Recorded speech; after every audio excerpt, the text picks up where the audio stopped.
Amaravati Raghuramakrishnaraju custodial torture కేసులో సంచలన మలుపు తిరిగింది. ఈ కేసులో ఐపీఎస్ అధికారి సునీల్ నాయక్ను ఏపీ పోలీసులు బీహార్లో అరెస్ట్ చేశారు. వైసీపీ హయాంలో డిప్యుటేషన్పై సిఐడిలో పనిచేసిన సునీల్ నాయక్పై కస్టడీ హింస ఆరోపణలున్నాయి. మరోవైపు ఈ కేసులో ప్రధాన నిందితుడిగా పేర్కొంటున్న సిఐడి మాజీ చీఫ్ పివి సునీల్ కుమార్ సస్పెన్షన్కు ప్రభుత్వం జూన్ 30, 2026 వరకు పొడిగించింది. కీలక ఆధారాల ఆధారంగా దర్యాప్తు వేగవంతం చేసిన పోలీసులు సునీల్ నాయక్ వాగ్మూలం ద్వారా మరిన్ని వివరాలు వెలుగులోకి వచ్చే అవకాశం ఉందని చెప్తున్నారు. ఇక ఈ కేసు తదుపరి పరిణామాలపై కోర్టు ఆదేశాలు కీలకంగా మారనున్నాయి. ఇక ఇదే అంశానికి సంబంధించి మరింత సమాచారాన్ని మా ప్రతినిధి అమరావతి బ్యూరో చీఫ్ నాకిషోర్ అందిస్తారు. నాకిషోర్, చెప్పండి, ఈ అంశానికి సంబంధించిన అప్డేట్ ఏంటి?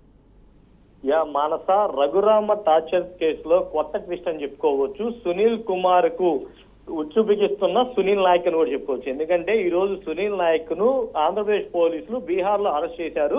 ఇప్పటికే సునీల్ కుమార్ కి సంబంధించి కూడా సస్పెన్షన్ ని పొడిగిస్తూ ఆంధ్రప్రదేశ్ ప్రభుత్వం ఉత్తర్వులు కూడా జారీ చేయడం జరిగింది.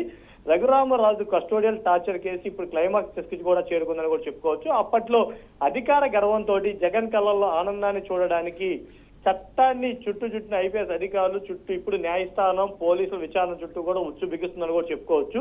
ఈ కేసులో ప్రధాన నిందితులుగా ఉన్న పివి సునీల్ కుమార్ మరియు సునీల్ నాయక్ అనే ఇద్దరు అధికారుల విషయంలో గత 24 గంటల్లో చోటు చేసుకున్నటువంటి పరిణామాలే ఈ క్లైమాక్స్ దిశగా సాగుతుందని కూడా స్పష్టం అవుతున్నాయి. అధికార దుర్వినియోగం నుండి అరెస్టుల వరకు కూడా ఈ కేసులో ప్రధాన సూత్రధారి A1 గా ఉన్నటువంటి 1993 బ్యాచ్ ఐపీఎస్ అధికారి సిఐడి మాజీ చీఫ్ పివి సునీల్ కుమార్ విషయంలో కూటమి ప్రభుత్వం అత్యంత కఠినంగా వ్యవహరిస్తుంది. ఫిబ్రవరి 22, 2026తో ముగియాల్సినటువంటి ఆయన సస్పెన్షన్ ను ప్రభుత్వం తాజాగా మరోసారి పొడిగించింది. ఈ పొడిగింపు సాదాసీదాగా కాకుండా ఆయన పదవి విరమణ పొందే సమయం ఏదైతే జూన్ 30, 2026 ఆయన పదవి విరమణ పొందే సమయం ఉందో ఆ సమయం వరకు కూడా ఇది అమల్లో ఉంటుంది అని చెప్పి ఉత్తర్వుల్లో పేర్కొనడం గమనార్హం.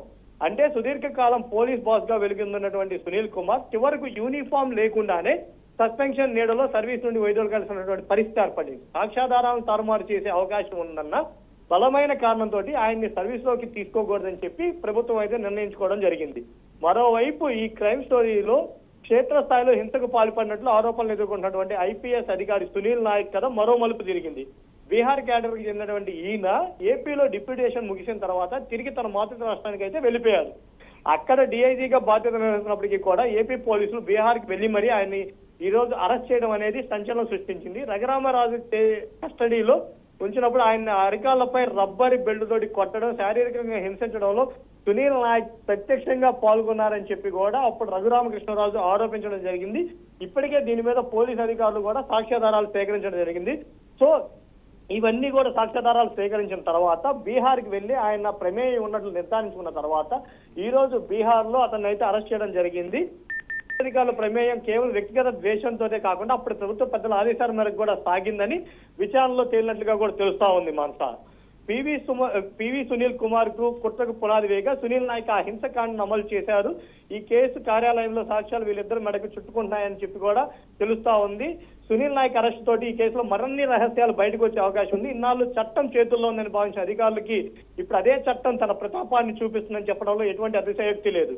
బాధితుడు న్యాయం జరిగే సమయం ఆసన్నమైందని ఎవిడెన్స్ యాక్ట్ ప్రకారం సునీల్ నాయక్ చెప్పిన వాంగ్మూలం పైనే ఐపీఎస్ సునీల్ కుమార్ అరెస్టులు ఆధారపడి ఉన్నాయని పోలీసు అధికారులు అంటా ఉన్నారు. ఓకే, థ్యాంక్ యూ నాకిషోర్. Thanks for the update.